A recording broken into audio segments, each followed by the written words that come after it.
Just in case you're not recognized today, because we do tend to take you for granted, you're an outstanding principal and a friend of teachers, which is a rare thing to find in principals these days, except for the examples right over there. So.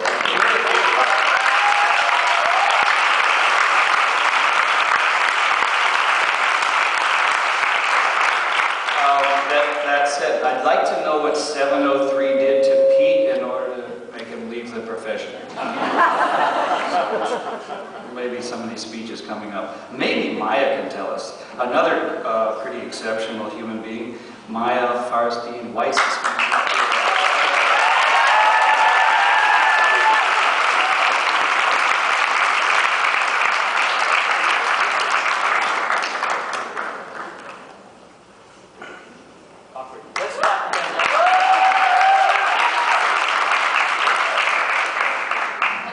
So thank you guys. I really wanted to do this, so thank you for giving me the privilege to do this. I'm very grateful.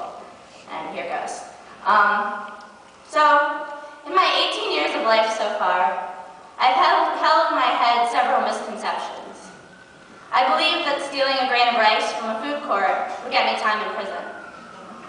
Once I believed that you could get pregnant by liking somebody enough.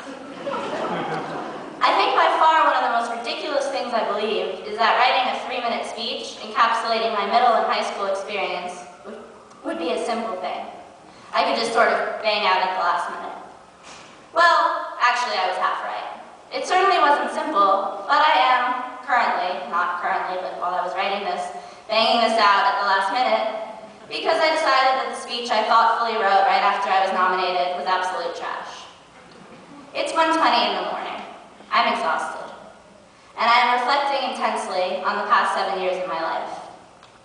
I'm thinking about how lucky I am to have spent such formative years of my life in a school that cares and nurtures for its students, teachers that strive to see us succeed in our lives, and success that is not limited to academics, but to personal victories and accomplishments.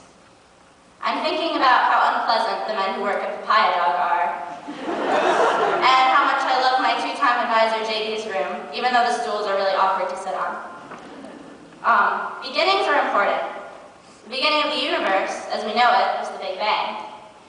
Everything we've ever fathomed was once compressed into an inconceivably dense, hot piece of mass, expanded very quickly, and has continued to expand at a slower rate ever since.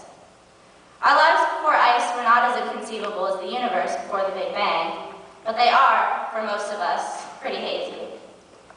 When I think of my life, I usually think of ice and the people that I know through ice. I think of the first day of school, when I got lost in the hallway during opening project, and an older student guided me to my classroom.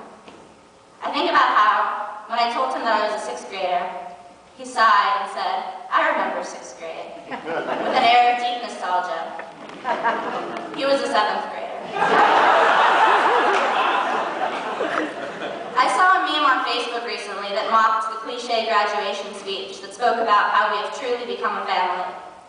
According to the creator of the meme, most people could watch half their fellow graduates get lit on fire while calmly drinking a glass of water. I'm pleased to say that I would not do that to a single one of you. Not only would I not neglect to save you from death by arson, but I would also hang out with you and spend time with you. So that's really something to say. And you know what? I do think we've become a family. I'm not saying it's a consistently high-functioning family. I'm not saying there aren't family feuds, like the kind that break out over Thanksgiving dinner and make everybody else uncomfortable. But a family? Sure. I love you guys. I've slept at your houses. I've agonized over those 3 projects that were all due on the same day alongside you. I've confided in teachers and received in return the utmost care and respect.